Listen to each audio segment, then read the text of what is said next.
মধু মানে মৌমাছি বসে আছে।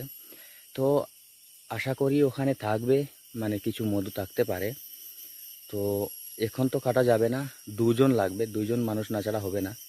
তো কালকে সকালে অথবা কালকে বিকালে আসবো। আসার পরে তা মানে কি করে ওখানে মধু আছে কি না সেটা কাটার পরে বোঝা যাবে। এখন মানে ঠিকভাবে দেখা যাচ্ছে না, এখানে গাছটার মাঝে অনেক জঙ্গল আছে, উপরে দেখতে পাচ্ছেন বিরাট জঙ্গল আছে, বিশেষ করে অনেক জঙ্গল আছে।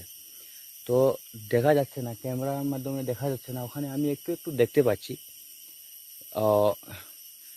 তো কিছুটা থাকতে পারে, তবে কালকে এই ভিডিওটা পুরো শেষ করব কমপ্লিটলি।